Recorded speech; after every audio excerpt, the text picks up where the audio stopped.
पाताल निवासी से उत्थान मांगते हो। ये काल कह रहा है, संघर्ष को गुनो तुम। यदि स्वर्ग को चाहते हो तो मौत को चुनो तुम।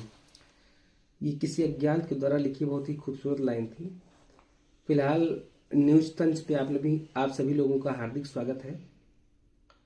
आज आप लोगों के बीच में एक ऐसी स्टोरी लेकर आया हूं जो कि एक पैरानॉर्मल एक्टिविटीज को लेकर बहुत ही चर्चित घटना रह चुकी है।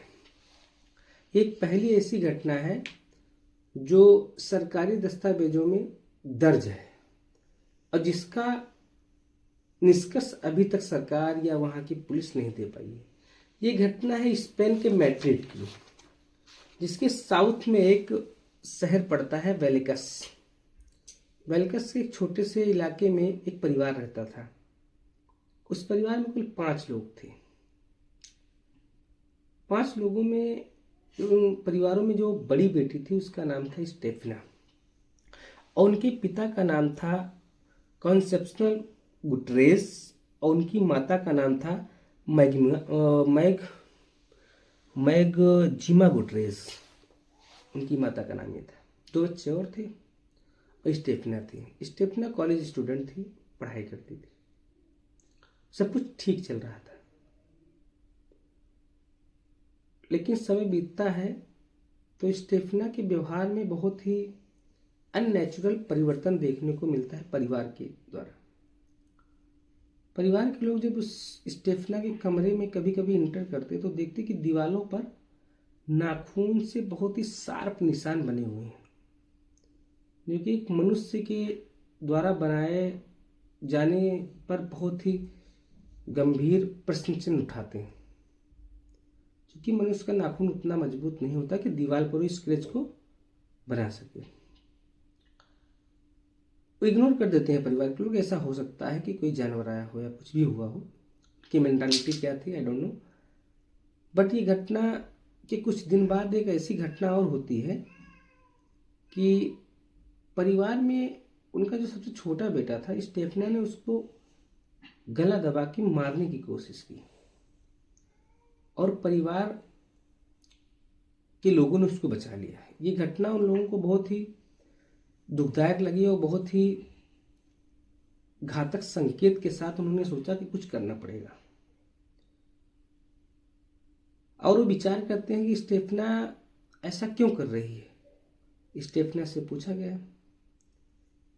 जब स्टेफना से पूछा गया तो स्टेफना ने कहा कि जब मैं रात में सोने जाती हूँ, मुझे नींद लग जाती है तो मुझे ऐसा महसूस होता है मेरे कमरे में कोई अनविजिबल चीज आती है जिसको मैं महसूस करती हूँ और वो मुझे परेशान करती है। उसके कहने पर मैं ये सारी चीजें करती हूँ और मुझे पता है ये गलत है, तब भी मैं मजबूर होकर मुझे ये करना पड़ता है।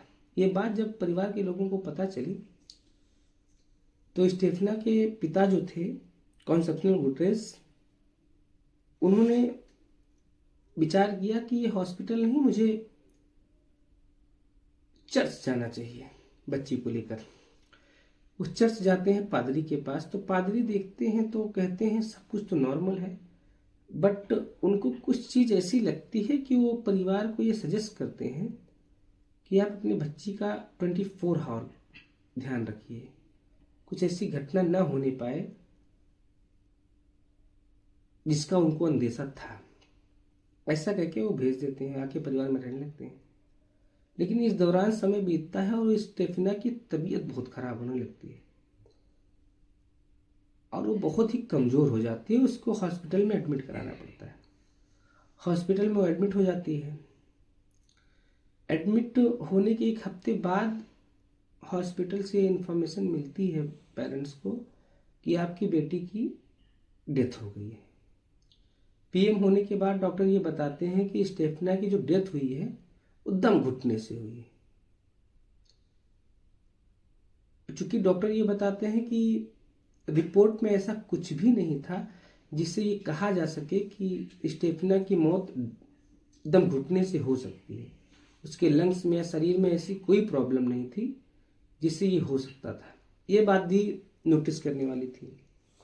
खैर परिवार ने एक्सेप्ट कर लिया, उनकी बेटी जा चुकी थी, सब कुछ ठीक था। कुछ दिनों के बाद हाँ, एक चीज बताना भूल गया मैं, सॉरी। जब ये सारी घटनाएं हो रही थी, स्टेफना जब घर पे थी, तो हॉस्पिटल ले जाने के एक दिन बाद उसकी माँ ने उसके कमरे की तलाशी ली थी, देखा था कि एक्चुअली ये करती क्या है, रूम में होता क्या है। तो स्टेफना की माँ को 2-3 किताबें ऐसी मिली थी जो पैरानॉर्मल एक्टिविटीज को इंक्रीज करती थी या उसके प्रोसेस को बताती थी कि हाँ, कैसे ये हो सकता है। उन किताबों को देखकर वो परेशान हो गई और किताबों को उस रूम से हटा दिया, और रूम में सारी चीजें जैसे की तस वैसे ही रखती गई। उसकी डेथ हो जाती है, सब लोग घर पे आके रहने लगते हैं, कोई प्रॉब्लम नहीं। कुछ दिन बाद, और इस दौरान उसकी माँ ने उसके कमरे को लॉक कर दिया था, सफाई करके पूरा कमरा लॉक कर दिया। ऐसा ऑफिशियल नोटिस में उसने मतलब बयान दिया था, उनकी माँ ने लॉक कर दिया। कुछ दिन बाद उस कमरे से आवाजें आने लगी, आवाजें ऐसी जो परेशान कर दें, चीखने की आवाजें, खरोचने की आवाजें, सामान गिरने की आवाजें। तो डिसाइड किया गुटरेस फैमिली के दोनों मेंबर ने कि हम देखते हैं ये अंदर एक्चुअली है क्या, खिड़कियां बंद है, दरवाजा बंद है, आवाज कहाँ से आ रही है। जब वो जाके कमरा खोल के देखते हैं तो सेम न्यू शार्प और बिल्कुल रिसेंटली बनाए गए दीवालों पर खरोच के निशान थे। वो बहुत घबरा गए, और उसी दौरान उनके कमरे में जो जीसस जी की फोटो लगी हुई थी, जैसे वो इंटर करते हैं फोटो गिर जाती है, और स्टेफिना की एक तस्वीर में अचानक आग लग जाती है। आप सर्च करके देखना चाहें तो देख सकते हैं कि स्टेफिना का जो चेहरा था केवल उतना ही चेहरा आग से बर्न हुआ था, और जो फ्रेम थी, फ्रेम बिल्कुल सेफ थी, बिल्कुल सब क्लीन था, केवल चेहरा बर्न हुआ था। और ये घटना उन पेरेंट्स के सामने हुई थी। ये देखकर वो बहुत घबरा जाते हैं और ये डिसाइड करते हैं कि मैं ये घर जितना जल्दी हो सकेगा मैं छोड़ दूंगी। किसी ने उनको सजेस्ट किया कि आप पुलिस को इन्फॉर्म करिए। अब बात यहाँ से स्टार्ट होती है कि घटना जब पुलिस के पास जाती है, और पुलिस के पास जाने के बाद ये उजागर होती है पूरे ब्रह्मांड में, पूरे विश्व में, जहाँ तक भी लोग इस चीज को जानना चाहते थे, जिनके पास ये बात पहुंची, तब ये बात क्लियर हुई। तो जब घटना पुलिस के पास पहुंचती है तो पुलिस उनके घर पहुंचती है। जब घर पहुंचती है तो ऑफिसर थे जिनका नाम था जोस नेगरी, इंस्पेक्टर जो थे जोस नेगरी, और उनके जो सहयोगी पुलिस ऑफिसर थे उनके साथ उनके घर पहुंचते हैं। घर पहुंच के देखते हैं कि गुटेरेस फैमिली के जितने लोग थे वो घर के बाहर खड़े हैं, घर के अंदर नहीं। 2 बच्चे और अपना हस्बैंड वाइफ। पुलिस ऑफिसर उनको समझाते हैं डोंट वरी, कुछ लोगों को बाहर छोड़ते हैं, उसके बाद उनके फादर को लेकर और खुद लेकर उनको घर के अंदर इंटर होते हैं। इंटर होने के बाद जो जोश नेगरी थे वो बताते हैं अपने स्टेटमेंट में कि घर में एंटर करने के बाद उनको ये महसूस हुआ कि पूरे घर का जो इन्वायरमेंट था वो मिनिमम 5 से 6 डिग्री बाहर के इन्वायरमेंट से अंदर के इन्वायरमेंट इतना अंतर था। अंदर हलने के बाद उनको महसूस होता बहुत ठंडी हवाएं चल रही हैं और घर का माहौल बहुत ठंडा है। जाके वो इन्वेस्टिगेशन करते हैं तो उनके फादर जो बताते हैं,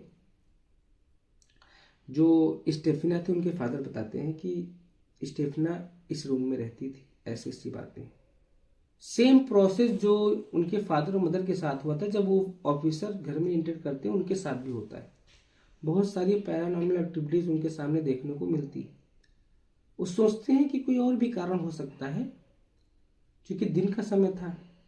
तो उन्होंने कहा कि ये बहुत ही पीक लेवल पर कब होती है, तो उन्होंने बताया रात में होती है।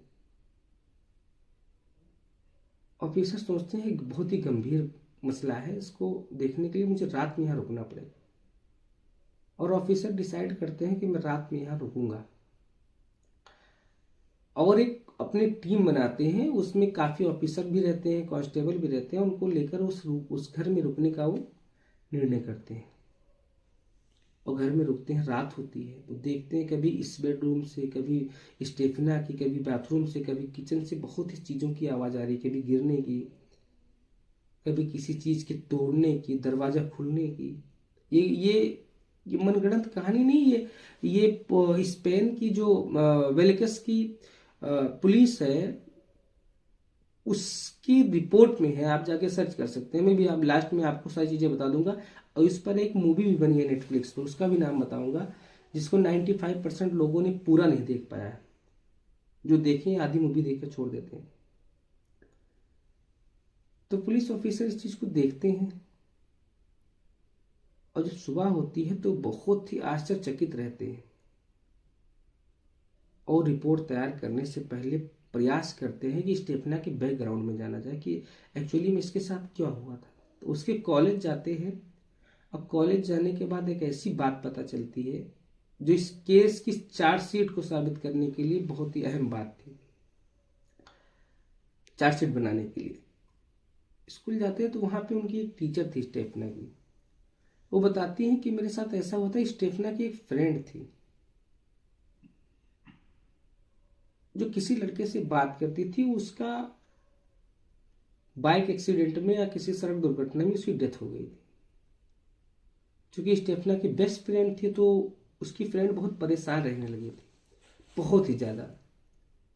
अक्सर ऐसा होता है कि अगर फ्रेंड परेशान है तो उसका बहुत ही क्लोज फ्रेंड है तो उसको भी दिक्कत होती है। तो स्टेफना को किसी सोर्स से कहीं से पता लगा होगा कि हम आत्माओं से बात कर सकते हैं,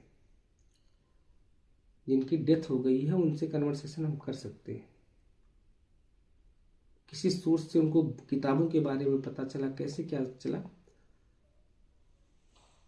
तो इस बात को कंफर्म करने के लिए टीचर बताती हैं कि वो अपनी फ्रेंड को और एक और लड़की और खुद स्टेफना, तीनों लोग कॉलेज के बैक साइड में एक जगह पे बैठे हुए थे और किसी क्रिया को करने की कोशिश कर रहे थे। और ग्लास में पानी था, कोई ताबूत था, उसके ऊपर ग्लास का पानी रख के वो कुछ करने का प्रयास कर रहे थे। और उस टीचर ने जब देखा तो उनको डांट कर वहां से भगाने का प्रयास किया और वहां जाके ताबूत को हटाया। जैसे ताबूत को हटाया गिलास का पानी गिर। और उनका ऑफिशियल ये स्टेटमेंट है, उन्होंने कहा कि जब गिलास का पानी गिरता है तो गिलास के पानी से कुछ सफेद कलर का विजिबल चीज निकलती है, जिसको डिफाइन नहीं किया जाता एक्चुअली में किस शेप की थी, निकलती है और स्टेफना के शरीर में नाक और मुंह के माध्यम से उसके अंदर एंटर कर जाती है। ये उसकी टीचर बताती हैं, पुलिस ऑफिसर। तभी से घटना स्टार्ट होती है। पुलिस को सारी चीजें पता चल जाती हैं। पुलिस ये ऑफिशियल नोटिस में लिखती है, the case is not solved by the paranormal activities involve in this case. उन्होंने ऐसा कहा कि मे भी हो सकता है कुछ ऐसी बातें हैं, ऐसे मेरे ऑफिसरों ने ऐसा फील किया है, इस केस को हम डिफाइन नहीं कर सकते। वो केस अभी भी पूर्णतया सॉल्व नहीं हो पाया है इन्हीं कारणों से।